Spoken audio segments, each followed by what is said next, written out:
పెద్దల అధ్యక్షత తీసుకొని ఇవన్నీ ఒక కమిటీగా జరుపుకుంటూ పోతేనే ముందుకు వస్తాయి. ఎంతసేపు మనకి పెన్షన్ వచ్చిందా సంతోషం, లెటర్ని కట్టించుకుంటాం, లెటర్ని మాత్రం వాడం. ఇంట్లో దేవుని ఎంత అయితే ముఖ్యమో, బైబిల్ పెట్టుకునేకి ఎంత ముఖ్యమో, ఖురాన్ పెట్టుకునేకి ఎంత ముఖ్యమో, లెటరీ ఉంది వాడాల. వాడిన రోజే ఉపయోగం. ఇప్పటికీ పోతే సచివాలయం వెనకాల పీతి కుప్పలే. ఈ మాట చెప్పకూడదు, సిగ్గు అనిపిస్తా ఉంది.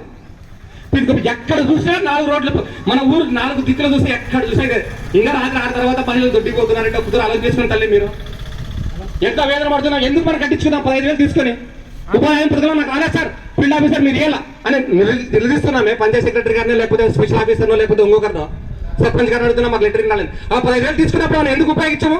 నీళ్ళు సమస్య ఉందంటే చెప్పండి.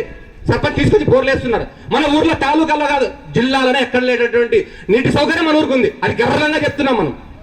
మీకు అర్థం కాకపోతే పక్కన పోయి చూడండి, ఒకసారి గర్వంగా ఉంది. మరి ఎందుకు మనం లెటర్లో ఉండటం లేదా? సాయంత్రం అయితే బయటికి మన పిల్లడు కూడా అట్లా మనం చూసి పోని 60 ఏళ్ళు ఏమంటే ఏమో అలవాట్లు లేదా బయటికి పోతుంది అనుకుంటే, మా 20 ఏళ్ళ పిల్లలు కూడా బయటికి పోతుంటే ఏందప్ప ఇది? ఒక్కతో తలదించుకునే పని కాదా మనము? 75 సంవత్సరాలు స్వతంత్రం వచ్చిందని బాగా గర్వపడాలా, సిగ్గుపడాలా? ఒక్కతూరు ఆలోచన చేసుకోండి ప్రతి ఒక్కరు. ఇది ఏదో చెప్పేది కడుపు నిండిన మాటలు కాదు, కడుపుతో రగిలే మాటలు ఇవి.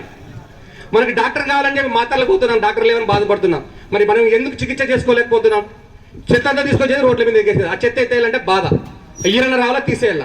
ఏమబ్బా నా ఇంటి ముందు చెత్త ఉంది ఇంకా తీసేయలేదనేది. చెత్త ఎవరు ఎక్కడి నుంచి వస్తూ ఉంది? వాన వచ్చింది కొట్టుకోపోతా ఉంది, మన దాంట్లోకి వస్తుంది. కాబట్టి మనం కూడా బాధ్యతంగా తీసుకొని అన్ని పంచాయతీ పైన భారం పెట్టుకోకుండా, అధికారుల పైన భారం పెట్టుకోకుండా మనం కూడా ఒక సామాజిక బాధ్యతగా, అవును ఈ రోజు ఇంతమంది 1500 మంది వరకు మన ఊర్లో ఉపాధి హామీ పథకం ఎంతపా 1500 ఉన్నారా? ఎంతమంది ఉన్నారు? 850 మంది పోతున్నారు. ఉండేది ఎంత? 2 రోజులు ఎంత? ఒక చెట్టుగా బాధ్యత తీసుకుంటే కూడా 800 చెట్లు, 5 సంవత్సరాలు తీసుకుంటే 4000 చెట్లు రావాలి కదా మరి. మరి ఎందుకు పెరగలేదు? మొక్కలుగా ఎందుకు కాలేదు? చెట్లు మాత్రం నాటుతున్నాం, మొక్కలు మాత్రం నాటుతున్నాం, చెట్లు ఎందుకు కావడం లేదు? ఎంతసేపు ప్రభుత్వ స్థలాల్లో ఉండే చెట్లు ఒకటే కావాలా? నేరేడు చెట్లు ఇచ్చినారు, మేట్లు తీసుకొచ్చి ఇచ్చినారు. మరి ఎక్కడున్నాయి మన దగ్గర? ప్రభుత్వం మాత్రం డబ్బులు ఖర్చు చేస్తూ ఉంది. 4000 చిల్లర కోట్లు అని చెప్పడం జరిగింది అంకెపరంగా. అది ఆ 4000 కోట్లు ఉపయోగించుకునేటప్పుడు మనం కూడా ఈ చెట్లు కూడా దాంట్లో ఉన్నట్లే 4000 కోట్ల డబ్బులు మనం కూడా మన గ్రామం నుంచి ఇంత పోయినట్లే. మన గ్రామానికి అవార్డులతో పాటు అక్షరాస్యతతో పాటు ఇవి కూడా ఉండాలి. ఈ ఉండాలి. ముఖ్యంగా అర్ధగిరి రస్తాని యుద్ధ ప్రాతిపదికన తీసుకున్నారా సార్? మీకు ఐడియా ఉందంటున్నారు కాబట్టి మేము చెప్పాల్సిన అవసరం లేదు. ప్రత్యేకంగా ఒకరు విజిట్ వెళ్ళండి. 3 ప్రాణాలు పోయాయంటే తల్లిదండ్రుల బాధ ఎంత ఉంటుందో తెలుసు.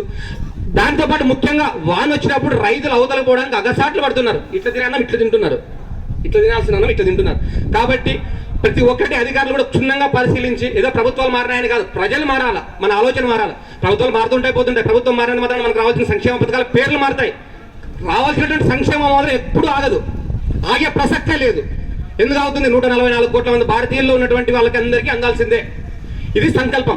కాబట్టి మనం ఈ ఉపాధి హామీ పథకాన్ని ఉపయోగించుకొని ఏ విధంగా అయితే బడిని ఉపయోగించుకుంటున్నామో, అంగన్వాడీని ఉపయోగించుకుంటాం, ఉపాధి హామీ పథకంలో ఉపయోగించుకుంటున్నామో, ప్రతిదాన్ని ఉపయోగించుకోవడంతో పాటు వాటి యొక్క ఫలాలు కూడా మనం చూపాలి. అధికారులకు వచ్చినప్పుడు సార్ మేము ఆ రోజు అయితే ఉపాధి పథకంలో ఇది తీసుకున్నామో, ఈ రోజు ఈ చెట్లు కనిపిస్తున్నాయి చూడు, ఈ మొక్కలైనాయి, పండ్లు తింటున్నామని ఒక్క చెప్పగలుగుతున్నామా? ఒక రైతు గుండె మీద చేసుకొని చెప్పండి.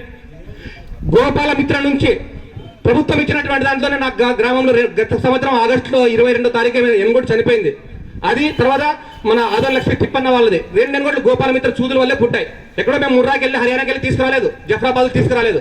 గోపాలమిత్ర వేసినటువంటి ఇంజక్షన్లు ఉపయోగించుకొని పోత దాటుకోకుండా తీసుకున్నాకే వచ్చినాయి. అట్లా ఇప్పుడు నా ఇంట్లో ఉన్నటువంటి 6 ఎనుగోడ్లు పోత దాటలేదు, సూదులు వేయించుకున్నాను. కాబట్టి ప్రతి ఒక్కరికి రావాలి. ఇదేదో నేను చెప్పానని కాదు, ప్రతి ఒక్కరు ఉపయోగించుకుంటే దాన్ని క్రాస్ బ్రీడ్ సంకర జాతి అయినటువంటి పశువులు పెరుగుతాయి. ఆ పశువులు పెరగడంతో పాటు పొట్టేలు పెరుగుతాయి. ఒక పొట్టేలు ఏంటంటే మనకు ఆదాయం తెలుసుకోకుండా రోజుకి ఒక 20 రూపాయలు ఆదాయం పెరిగినట్లే, 20 రూపాయలు ఖర్చు కాదు, 20 రూపాయలు ఆదాయం పెరిగినట్లే.